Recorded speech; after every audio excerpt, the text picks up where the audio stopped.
Y'all hear okay? I moved your mic, so is that still gonna work right there? Yeah. Okay.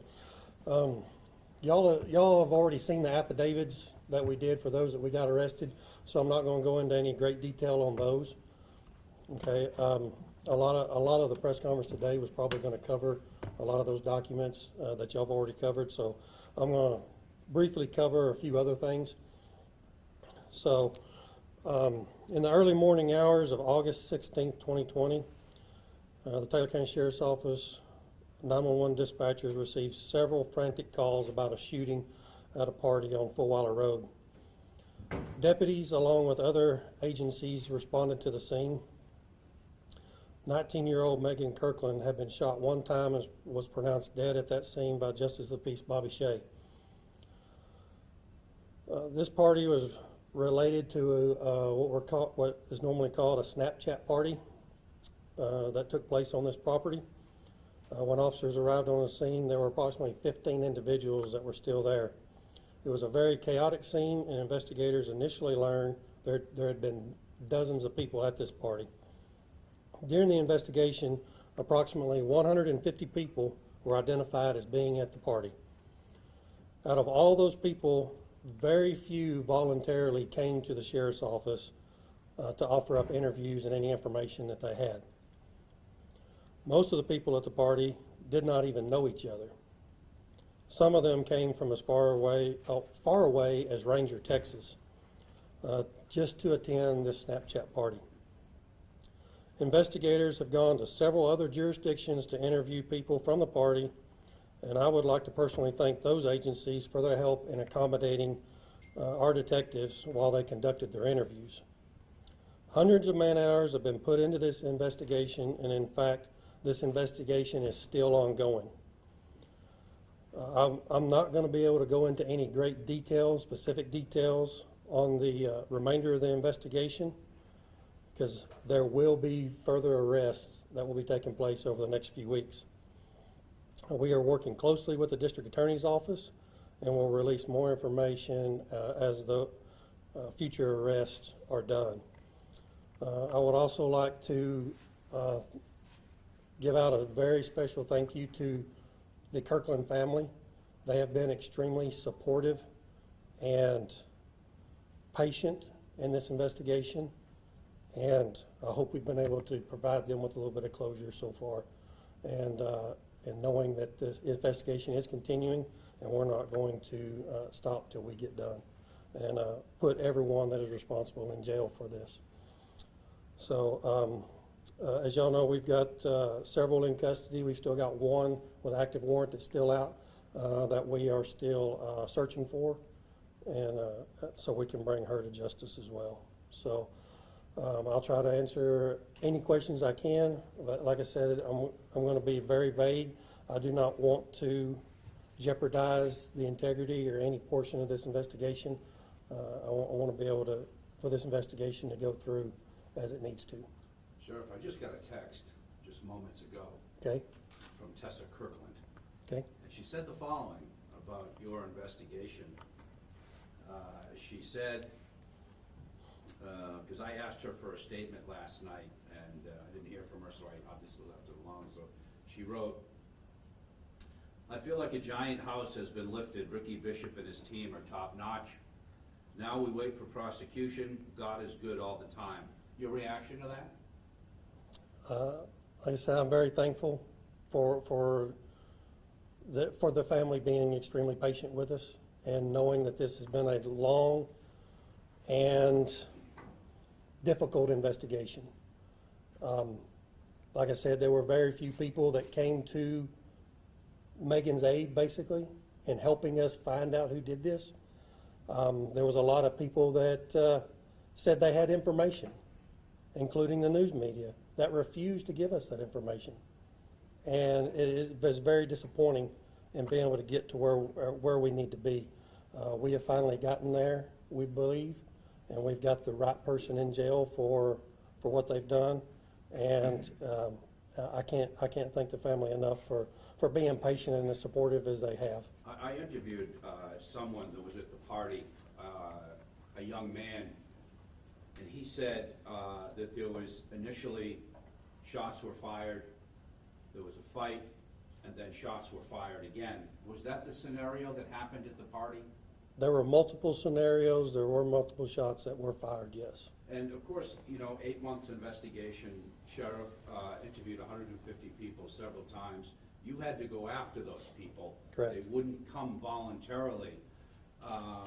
So people ask, why did it take so long? Was that the reason why it took so long, is trying to get evidence in this case because it was initially difficult? Yes. Once the incident happened, everyone, except for roughly 15 people, left the scene. Nobody wanted to be interviewed. Some were scared. Some, they just flat out don't want to talk for whatever reason. Out of those that we interviewed, they would give us names of others, and we would track those people down. Those people would give us names, we would track those people down. And some, we had to interview 4, 5, 6 times to get the information that we needed. For whatever reason, this generation of kids, they don't want to talk to anybody. Social media is their best friend, and they don't want to help law enforcement. Just one second. They want to, everyone wants justice for Megan. Very few actually came up to give us that information to get justice for Megan. I still don't understand it. Lieutenant Griffiths might have a better insight on that, but I can't explain it for the fact that they want to be involved, say I was there, I saw this, I saw that, but they don't want to come tell us. And it doesn't make any sense to me. As far as the shooting, Sheriff, I know that you can't say too much. Was that quote-unquote an accident? Megan obviously wasn't targeted. Was there a fight that was started? Was there gunshots first before those gunshots that killed Megan? What can you tell us about what happened? Was this an accidental shooting? I believe it has been reported before that there were numerous shots that were fired. I'm not going to go into any other detail. I'm going to let the evidence continue to drive this investigation and get to where we need to go, especially since we do still have others that we're investigating and will be getting warrants for in the very near future. As far as who hosted the party, are they going to face any charges? That investigation is still continuing. What are the ages of the witnesses that you have been interviewing? Can you give us kind of a range? Anywhere from, I believe, 15 to 24, 25. And as far as, you said this is really a social media age. Did social media help y'all in this investigation at all? Helped some. It did. The biggest help come from talking to everybody and tracking all these people down. Like I said, we went to San Angelo, Ranger, Albany, Sweetwater. Detectives did, just interviewing people, tracking them down. I think there's even some people that came back up here from Austin that we interviewed, just to get the information to get to the point we are today. How difficult was it to track all of these people down? Very difficult, because some people, all we had were nicknames. And being able to track that nickname, to get a real name, to find a phone number. Because some of the, like I said, most of these people, they didn't know each other. And if they did, they only knew them by a nickname or their Snapchat name, screen name, something like that, Facebook name. So just having to track those people down was very time consuming. Did y'all have help on getting processing of the electronic evidence, and who helped you with that as you did? Most of that, I believe, was done in our office, correct? So we've got several devices that help us and several highly trained individuals to get through the electronic device. On the arrest affidavit, Sheriff, you indicate that you obtained text messages from some of the suspects that were trying to cover up the crime, burn the clothes. Did you get a search warrant for those phones, or were they actively just given to you when asked? No, I believe search warrants were obtained, correct? We got 12 search warrants. Yeah, 12 search warrants were obtained, How yes. many people were at the party? You say about 150 people? That we've talked to. Yeah.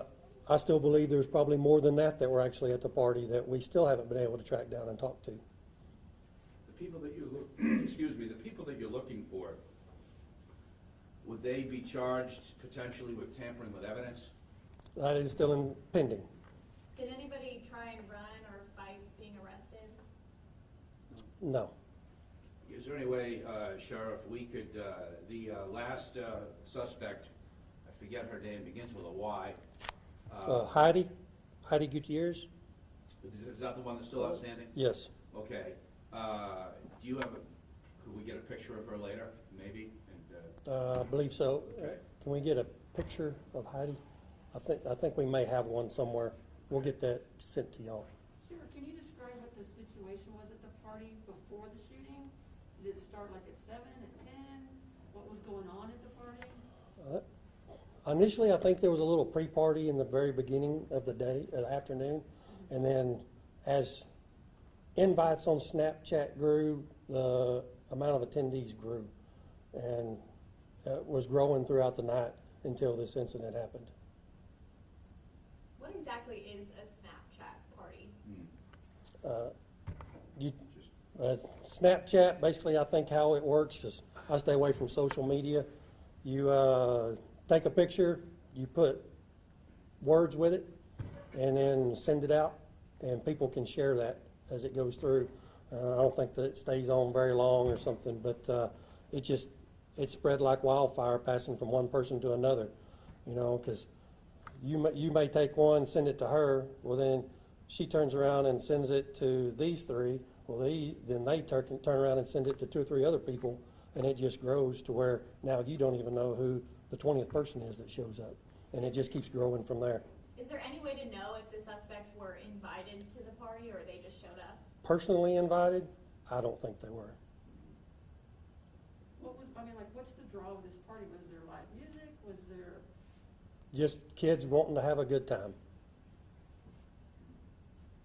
Sheriff, when you interviewed the murder suspect, George Johnson, did he admit to the crime? We are still visiting with him. We are still collecting evidence. So I'm not going to go into any details on that just yet. And where was he arrested at? He was arrested at Woodson High School. How old is he? 18? But 17. 17. So he's a student at Woodson? Yes. Senior? Mhm. Okay. Was that when you arrested him, was that the first time you had a conversation with him, or had you interviewed him before? No, he's been interviewed before. And was there any connection between Kirkland and any of the 4 individuals who've been arrested so far, and the 5th one that you have a warrant on? Do not believe so, no. Okay.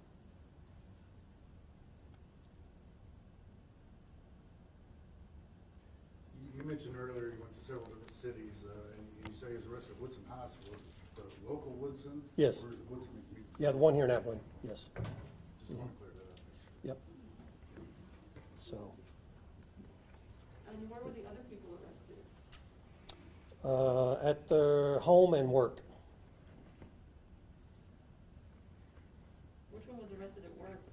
That would be Stephanie, And where was work at? Cornell Nursing Center.